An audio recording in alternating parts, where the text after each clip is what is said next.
আমি তাকওয়ার ব্যাখ্যায় তিনটা বিষয় বলেছি। এক নম্বরে তাকওয়া মানে আল্লাহর ভয় অন্তঃকরণে সৃষ্টি করা। দুই নম্বরে তাকওয়া মানে ঘৃণা ভরে নিষিদ্ধ কাজগুলো ছেড়ে দেওয়া।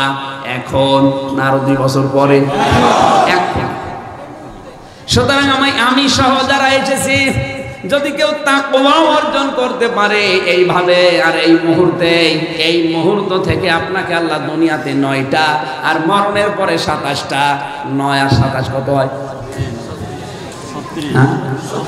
এই 36টা জিনিস আপনাকে আল্লাহ দেবে। আয়াতের ভেতরে 36টা পয়েন্ট আছে ইত্তাকুল্লাহ শব্দের ভেতরে। এবার আমরা একটা একটা করে ব্যাখ্যায় যাই। কেউ যদি তাকওয়া অর্জন করে দুনিয়ায় আল্লাহ 9টা জিনিস দেয়, তার 1 নম্বরে পৃথিবীতেও যদি বিপদে পড়ে আমার আল্লাহ নিজে তাকে ওখানে ছুটে সাহায্য করতে যায়। ومن يتق الله يخرجه ومن يتق الله يجعل له مخرجا ويرزقه من حيث لا يحتسب ومن يتوكل على الله فهو حسبه إن الله بالغ أمره قد جعل الله لكل شيء قدرا। এক একটা পয়েন্টের ভেতরে হাজার হাজার কথা এখন আমার মনে আসতেছে। পৃথিবীর ময়দানে কেউ যদি তাকওয়া অর্জন করে 9টা জিনিস আল্লাহ তাকে দেয়। 1 নম্বরে বিপদে পড়লে আল্লাহ নিজে ছুটে যায়। কালকে বলবে সুবহানাল্লাহ। এখানে একটা হাদিস মনে পড়ছে, বিপদে পড়লে তাকওয়া থাকলে আল্লাহ এগিয়ে যায়। বিশ্বনবী মসজিদে নববীতে হাদিসটা বলেছিলেন। বনি ইসরাইলের ওই যে 3 জন যুবক যারা বিপদে পড়েছিল, আমার তো মনে হচ্ছে 1500 বছর আগের হাদিস।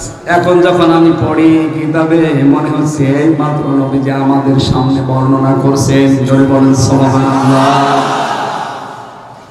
নবীজি বললেন 3 জন যুবক অত্যাচারী বাদশাহ জুলুমের শিকার হবার কারণে তারা প্রতিমধ্যে যাবার সময় হঠাৎ বৃষ্টিতে তাদের দিকে আক্রমণ করে। বৃষ্টির কবল থেকে বাঁচার জন্য এক পাহাড়ে আশ্রয় নেয়। পাহাড়ে আশ্রয় নেওয়ার সঙ্গে সঙ্গে উপর থেকে একটা পাথর এসে পাহাড়ের মুখটা যায় আটকিয়ে। 3 জন মিলে চেষ্টা চালায়, কিন্তু পাথরটা সরাতে পারে না। ওদের মনে মনে সিদ্ধান্ত হয়ে যায় যে আমরা আর এখান থেকে বের হতে পারবো না। মরুভূমির ভেতরে ডাক দিলে কেউ শুনবে না, মারা যাওয়া লাগবে। 3 জন মিলে সিদ্ধান্ত নিচ্ছে আমাদের জীবনের নেক কাজগুলো যার যা আছে ওইটা নিয়ে আল্লাহর কাছে বলা যাক, দেখি কোনো উপকার পাওয়া যায় কিনা। এখান থেকে যে শিক্ষাটা পাবেন, আপনি যদি দুনিয়ায় কোনো জায়গায় বিপদে পড়েন তাহলে পীরের ওসিলা দিয়ে, পৃথিবীর কোনো মানুষের ওসিলা দিয়ে দোয়া করবেন না। আপনি দোয়া করবেন আপনার জীবনের কোনো নেক কাজ যেটা আল্লাহর ভয় করেছিলেন। কোরআনে কারিমে আমরা ওয়াবতাগু ইলাইহিল ওয়াসিলা শব্দটা জানি। ওয়াসিলা মানে পীর সাহেব না। ওয়াসিলার 2টা অর্থ। ওয়াসিলা মানে 1 নম্বরে নবীর সম্মান, 2 নম্বরে ওয়াসিলা মানে নেক কাজ। আল্লাহর নবী জানিয়েছেন পৃথিবীতে কোনো সময় যদি বিপদে পড়ো, ওই বিপদের মুহূর্তে আল্লাহর কাছে যদি দোয়া করো, দোয়া করার আগে বলবা আল্লাহ আমার অমুক নেক কাজের ওসিলায় আমারে মাফ করো, তাহলে ওইটা তাড়াতাড়ি কবুল হয়। আর আমরা দোয়া করি খাজা বাবার ওসিলায় আমারে মাফ করো, বলেন। হাদিস থেকে এটাই পাওয়া যাচ্ছে। সাহাবী ওই লোকটা দোয়া করছে, রব্বুল আলামিন আমার জীবনে তেমন কোনো কাজ নেই, তবে তোমাকে ভয় করে আমি একটা কাজ করেছি। আমার চাচাতো বোন ছিল, তাকে আমি বারবার যৌবনের জ্বালা মেটাতে ফোঁস দিয়েছিলাম, কিন্তু সে আমার কথায় রাজি হয়নি। সে একবার বিপদে পড়ে আমার কাছে এসেছিল, তাকে আমি টাকা দিতে রাজি হয়েছিলাম এই শর্তে যে তার ইজ্জত সম্ভ্রম আমি নষ্ট করব। সে রাজি হওয়ার পরে নিয়ে গেল আমাকে নির্জন এলাকায়। 2 জনের মাঝখানে মাত্র কয়েক বিঘত জায়গা বাকি ছিল। হঠাৎ আমার বোন আমাকে ডাক দিয়েছেন, হে ভাই আমি আল্লাহকে ভয় করি, তুমিও আল্লাহকে ভয় করো। হে আল্লাহ, আমার যৌবন ছিল, আমার চাহিদা ছিল, সব পরিবেশ আমার কাছে ওকে ছিল, শুধু ওই সময় তোমার ভয় আমি ওই কাজ না করে উঠে এসেছিলাম। এই কাজটা যদি তোমাকে ভয় করে করে থাকি, মেহেরবানি করে তুমি আজকের বিপদ থেকে আমারে বাঁচাও। নবীজি বলেন সাহাবীরা এই লোকটা দোয়া করতে দেরি, পাথরটা কিছু জায়গা সরে যেতে দেরি হয়নি।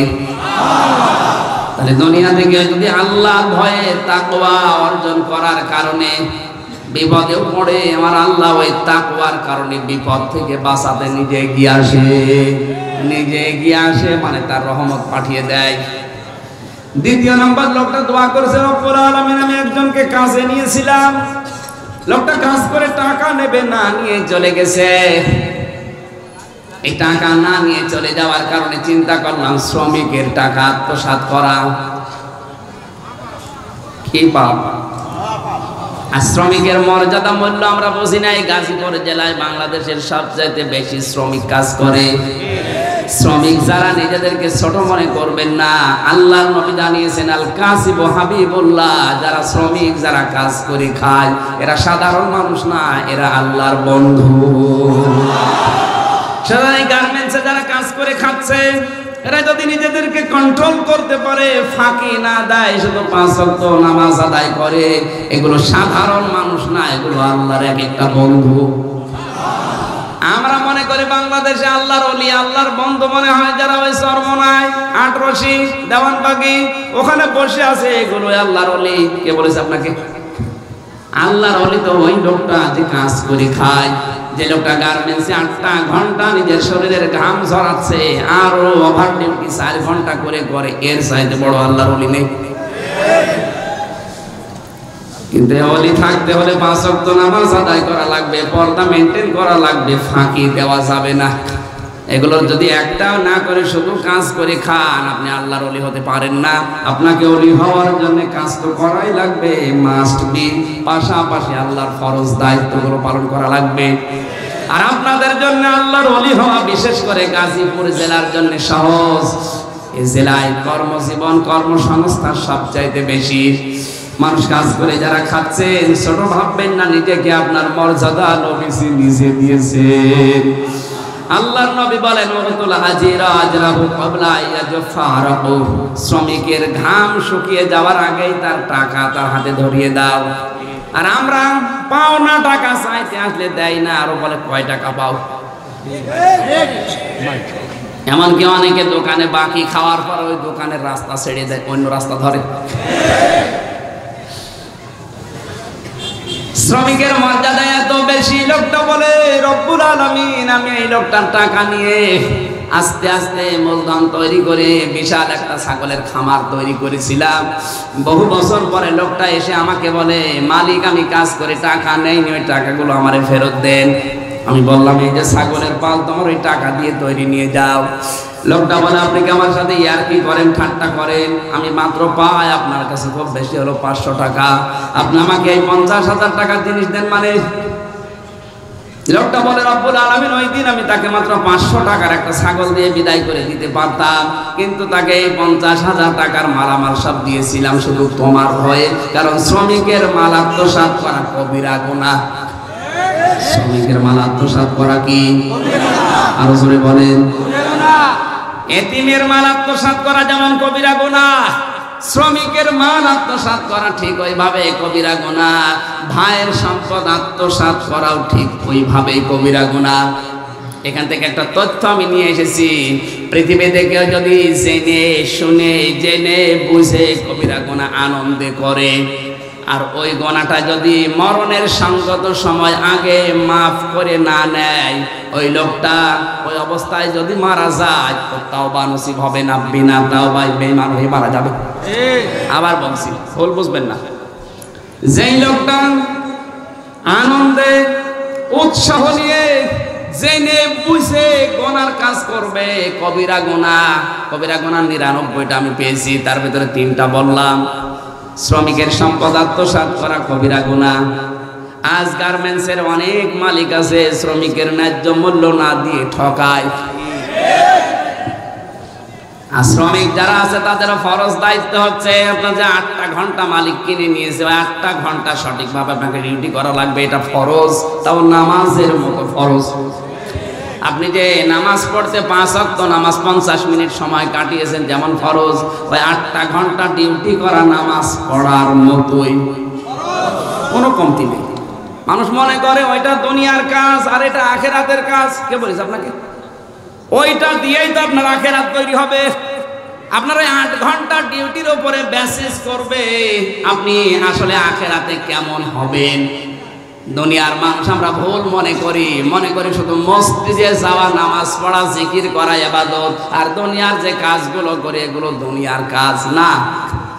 আজকে একটা তথ্য বলছি, যারা আলেম আছে তারা বুঝবেন। আপনি কি মসজিদে যাবেন আযান হওয়ার আগে না পরে? হ্যাঁ, ইদা নুদিয়া লিস-সালাতি মিন ইয়াউমিল জুমআতি ফাসআউ ইলা যিকরিল্লাহি ওয়া দারুল বাইত। ইদা নুদিয়া কিসের সিগা? মজারে তো আল্লাহ দেয়নি। যখন আযান হয়ে যায় তখন তোমরা নামাজের দিকে দৌড়াও না আযান হওয়ার আগেই দৌড়াও?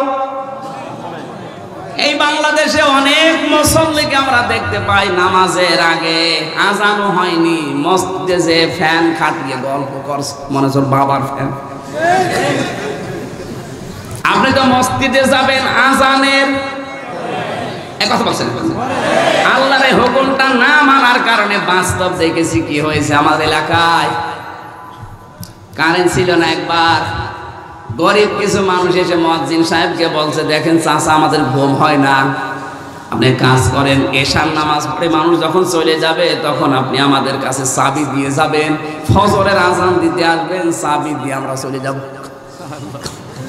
মুয়াজ্জিন বলছে এমনি এমনি?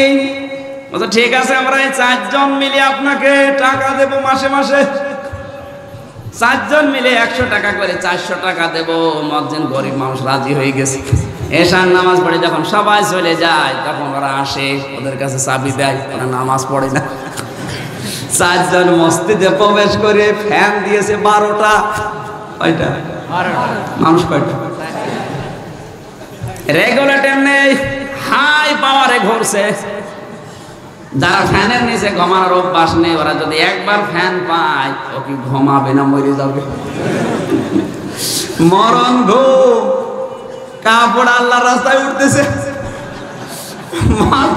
ফজরের সময় আযান দেওয়ার জন্য এসে লাইট জ্বালিয়ে দেখছে সব উল্টা পাল্টা। তাড়াতাড়ি লাইট বন্ধ করে ওদের মাঝখানে গিয়ে দাঁড়িয়ে বলছে হারাম। ওরা হাত বাদ করে উঠে বলছে কিসের হারাম? বলছে মসজিদে থাকা হারাম। বলছে চাচা মসজিদে থাকা হারাম ফতোয়া কয়, দলিল কয়? বলে দলিল লাগবে না, নিজে দেখলাম। দলিল লাগবে? নিজে দেখলাম বিনা দলিলে হারাম। 4 জনেরটা দেখলাম হারাম, মসজিদে থাকা যাবে না। আপনি কোন কারণে আযান হওয়ার আগে দিয়ে বসে আছেন বলেন? আপনার কাজ নেই? কাজ করে খাওয়া কি? কর্ম করে খাওয়া লাগবে। আজ কাজ করা মানুষ কমে যাচ্ছে, ফাঁকি দেওয়া মানুষ বেশি হচ্ছে। কি কায়দায় ফাঁকি দিয়ে খাওয়া যায়? ভালো মানুষকে ধরিয়ে দিচ্ছে, নিজে ধরিয়ে দিয়েও মনে হচ্ছে কিচ্ছু জানে না, আবার নিজেই 20,000 টাকা দিলে নিজেই ছাড়িয়ে আনছে, মনে হচ্ছে আল্লাহর আল্লাহ। এরকম দেশের চিত্র আছে না নেই?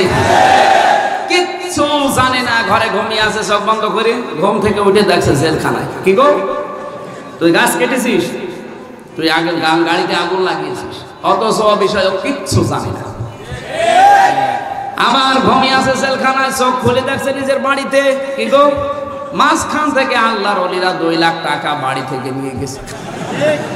যে লোকটা এই কাজ করালো মাঝখান থেকে টাকাটা উপায় করে নিল বিনা ব্যবসায়। যারা বলেন সুবহানাল্লাহ। আউযুবিল্লাহ। তো শুধু সামিয়ানা নিয়েছি, কাজ করে খাওয়া লাগবে, আমি নিচে নামলাম না, না অনেক সময় বেশি হয়ে গেল। তো এই লোকটা বলে রব্বুল আলামিন আমি শ্রমিকের সম্পদ আত্মসাৎ করি নাই, শুধু তোমার ভয়ে ফিরিয়ে দিয়েছিলাম, দয়া করে আমারে বাঁচাও। নবীজি বলেন দোয়া করতে দেরি আমার আল্লাহ পাথর আরেকটু সরাতে দেরি করেননি। আর একজন তার মা বাবার খেদমত করে খুশি রাখার কারণে আমার আল্লাহ তাকে ওই পাথরের বিপদ থেকে মুক্ত করে দিয়েছিলেন। ও বাংলার মুসলমানের হাদিস বলা শুধু আমার উদ্দেশ্য না, আমার শিক্ষা দেওয়ার উদ্দেশ্য। যে মানুষটা মায়ের খেদমত করে এত বড় বিশাল পাথর পর্যন্ত সরিয়ে ফেলতে পারে, আজ আমাদের জীবনে হতাশার পাহাড়, দুঃখের পাহাড়, কালো মেঘ জমা হয়ে আছে, কর্মজীবন নেই, হতাশ, বিপদ। আমরা অবশ্যই মা বাবার খেদমতে, নিজের চরিত্র সংশোধনের মাধ্যমে, মানুষের সাথে বিশেষ করে শ্রমিক যারা, তাদের হকগুলো আদায় করার মাধ্যমে বিপদে যদি পড়িও আমাদের জীবনের যে হতাশার পাহাড় আমরাও দূর করতে পারি। এই তাকওয়া অর্জন করার তৌফিক আল্লাহ দান করেন। আমিন। তানজুর, নজর করে দেখো পেছনের দিকে। পেছন মানে তোমার সামনে যে দিন আসতেছে ওই দিন। অত্তাকুল্লাহ, আবার বলছি ওই দিনের জন্য যে প্রস্তুতি তোমার কতটুকু আছে ওইটা চিন্তা করে। এখানে আল্লাহ নাজারা না দিয়ে রা দিতে পারতেন। র মানেও দেখা, নাজারা মানেও দেখা। র মানে এমনি দেখা, নাজারা মানে গবেষণা করে দেখা। প্রত্যেকটি মানুষকে আল্লাহ এই জন্য জানিয়েছেন গবেষণা করে দেখ। এই 60 বছরের জীবন কাটালি, এখন যে জীবন সামনে শুরু হচ্ছে অনন্তকাল, এই জীবনে 60 বছরের কাজ কারবার দিয়ে পার হওয়া যাবে তো? এই জন্য র না দিয়ে নাজারা দিলাম। সুবহানাল্লাহ বলতে পারেন? আমরা কি আল্লাহর শব্দকে এইভাবে অনুধাবন করেছি? না। আমাদের 60 বছর, 70 বছর, 80 বছরের জীবনটা বিশাল জীবন কাটানোর কাজে লাগানো লাগবে। এই জন্য আল্লাহ নাজারা দিয়েছেন, গবেষণামূলক শব্দ। আত্তাকুল্লাহ, আবার বলছে আমাকে ভয় করার নীতি অবলম্বন করো। ইন্নাল্লাহা খাবীরুম বিমা তা'মালুন, কারণ তোমরা যা যা করো আমি আল্লাহ সব জানি।